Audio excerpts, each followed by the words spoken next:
AI സാങ്കേതികവിദ്യ മാനവരാശിക്ക് നാശമുണ്ടാക്കുന്ന സർവനാശത്തിന് ഇടയാക്കുമെന്ന മുന്നറിയിപ്പുമായി ഇപ്പോൾ സ്പേസ് എക്സിൻ്റെയും ടെസ്ലയുടെയും XAI എന്നിവയുടെ മേധാവികളായ ശതകോടീശ്വരൻ ഇലോൺ മസ്ക് രംഗത്ത് വരികയാണ്. സാം ഓൾട്ട്മാൻ്റെ ഓപ്പൺ AIക്കെതിരായ കേസിൽ കോടതിയിൽ മൊഴി നൽകുമ്പോഴാണ് മസ്ക് ഇക്കാര്യം പറഞ്ഞത്. അതുമാത്രമല്ല, AI കമ്പനി മേധാവികളായ പലരും നിർമ്മിത ബുദ്ധി മനുഷ്യരാശിയെ നശിപ്പിക്കാം എന്ന തരത്തിലുള്ള മുന്നറിയിപ്പുകൾ ഇപ്പോൾ നൽകിക്കൊണ്ടിരിക്കുന്നു എന്നുള്ളതാണ് ഏറ്റവും പ്രധാനപ്പെട്ട ഒന്ന്. അതിലേറ്റവും നിർണായകമായ ഒരു കാര്യം, അമേരിക്ക നേരത്തെ നമുക്കറിയാം ട്രംപ് അധികാരത്തിലെത്തിയപ്പോൾ പറഞ്ഞത് AIക്കെതിരായ നയങ്ങളായിരിക്കില്ല തൻ്റേത് എന്നാണ്. പക്ഷേ ഇപ്പോൾ ചില പ്രശ്നങ്ങൾ കടന്നു വരുന്നതോടുകൂടി അമേരിക്ക അടക്കമുള്ള രാജ്യങ്ങൾ AIയുമായി ബന്ധപ്പെട്ട ഉപയോഗത്തിന് നിയമനിർമ്മാണം കൊണ്ടുവരികയാണ്. അതായത് ഈ സാങ്കേതിക വിദ്യ ദുരുപയോഗം ചെയ്യാനിടയുള്ള കാര്യങ്ങളിൽ വളരെ കൃത്യമായ നിരീക്ഷണം സർക്കാരുകളുടെ ഭാഗത്തുനിന്നുണ്ടാകും എന്നുള്ള വ്യക്തതയിലേക്ക് കാര്യങ്ങൾ വരികയാണ്. അതുകൊണ്ട് ഒരു പുതിയ AI സാങ്കേതിക വിദ്യ ഒരു രാജ്യത്ത് നടപ്പിലാക്കുന്നതിന് മുൻപ് അതിന് കൃത്യമായി പരിശോധിച്ച് സർക്കാരിൻ്റെ അനുവാദത്തോടു കൂടി മാത്രമേ ഇത്തരം സംഗതികളിലേക്ക് കടക്കാവൂ എന്നാണ് ഇപ്പോൾ ട്രംപ് പറയുന്നത്. അതനുസരിച്ചുള്ള നിയമം അവർ കൊണ്ടുവരികയാണ്. അങ്ങനെ ലോകമെമ്പാടും AI സാങ്കേതിക വിദ്യ ഇങ്ങനെ വളർന്നു പടരുമ്പോൾ അത് മനുഷ്യരാശിക്ക് വലിയ തോതിലുള്ള പ്രശ്നങ്ങൾ ഉണ്ടാക്കുമോ എന്നുള്ളത് നിർണായകമാണ്. ലോകമെങ്ങും ആശങ്ക വരുത്തിയത് ഈ US കമ്പനിയാണ്. ഒരു ആന്ത്രോപിക് ഈ സൈബർ സുരക്ഷാ പിഴവുകൾ കണ്ടെത്തുന്നതിൽ അസാമാന്യ കഴിവുള്ള ക്ലൗഡ് മിത്തോസ് AI ടൂളാണ് ഇത്തരത്തിൽ ആശങ്ക പരത്തിയത്. ക്ലൗഡ് മിത്തോസ് ദുരുപയോഗം ചെയ്യാനുള്ള സാധ്യത കണക്കിലെടുത്ത് ഇന്ത്യയും USഉം UKയും കാനഡയും ജപ്പാനും ഇതുമായി ബന്ധപ്പെട്ട ചില യോഗങ്ങൾ വിളിച്ചു ചേർത്ത് സുരക്ഷാ സ്ഥിതികൾ വിലയിരുത്തിയിരുന്നു.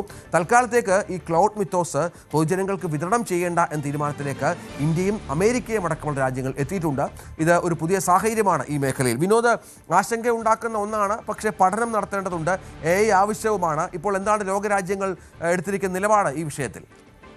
രഞ്ജിത്ത്, ട്രംപ് അധികാരത്തിൽ വരുന്നതിന് മുൻപ് തന്നെ പറഞ്ഞത് സ്വതന്ത്രമായ AI സംവിധാനം ഉപയോഗിക്കുന്നതിന് അവസരമൊരുക്കുമെന്നതാണ്. ജോ ബൈഡൻ്റെ കാലത്ത് ചില നിയന്ത്രണങ്ങൾ ഉണ്ടായിരുന്നു. അതെല്ലാം തന്നെ എടുത്തു കളഞ്ഞുകൊണ്ടാണ് ട്രംപ് തൻ്റെ ഭരണകാലത്തിന് തുടക്കം കുറിച്ചത്. പക്ഷേ ഇപ്പോൾ ട്രംപ് തന്നെ ഭയപ്പെടുന്നു AI സർവനാശം വരുത്തുമെന്ന്. കാരണം ഇത് സാധാരണ ഒരു വ്യക്തിയല്ല പറഞ്ഞിരിക്കുന്നത്.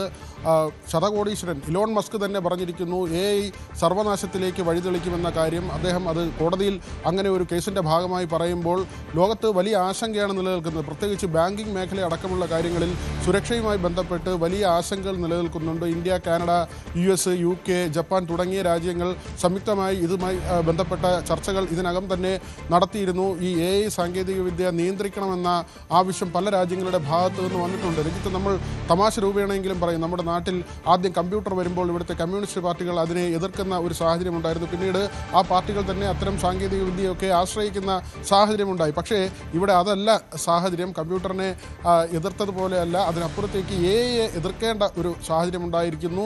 അത് വളരെ വ്യക്തവുമാണ്. കാരണം അമേരിക്കയിലെ ഫെഡറൽ ഏജൻസികളും പെൻറ്റഗനും ഒക്കെ ഉപയോഗിച്ചിരിക്കുന്നത് ക്ലൗഡ് മിത്തോസ് എന്ന ഓപ്പൺ AIയുടെ സാങ്കേതിക വിദ്യയാണ്. പക്ഷേ അവർക്ക് തന്നെ ഇതിൽ ആശങ്കയുണ്ട്. സുരക്ഷാ സംബന്ധമായ കാര്യങ്ങൾ പുറത്തേക്ക് പോകും. പ്രത്യേകിച്ച് 40ഓളം ടെക് കമ്പനികൾ, ബഹുരാഷ്ട്ര ടെക് കമ്പനികളും മറ്റ് സംവിധാനങ്ങളും അത്തരത്തിലുള്ള സ്ഥാപനങ്ങളുമൊക്കെ തന്നെയാണ് ഈ സാങ്കേതിക വിദ്യ ഉപയോഗിക്കുന്നത്. പക്ഷേ ഇതിൽ ചോർച്ചയുണ്ട്. പ്രത്യേകിച്ച് ഓപ്പൺ AIയും ആന്ത്രോപിക് ഇവർ തമ്മിലുള്ള കിടമത്സരം വലിയ തോതിൽ വളരുകയാണ്. ആന്ത്രോപിക് വലിയ തോതിൽ ഇങ്ങനെ ഹാംഫുൾ ആയിട്ടുള്ള സംഗതികൾ പുറത്തേക്ക് ഇറക്കുന്നു, അല്ലെങ്കിൽ അത് ജനങ്ങളുടെ കയ്യിൽ നിർബാധം എത്തുന്ന സാഹചര്യം ഉണ്ടാകുന്നു. അങ്ങനെ വന്നു കഴിഞ്ഞാൽ ഇത് ഗുണത്തേക്കാൾ ഏറെ ദോഷം ചെയ്യും.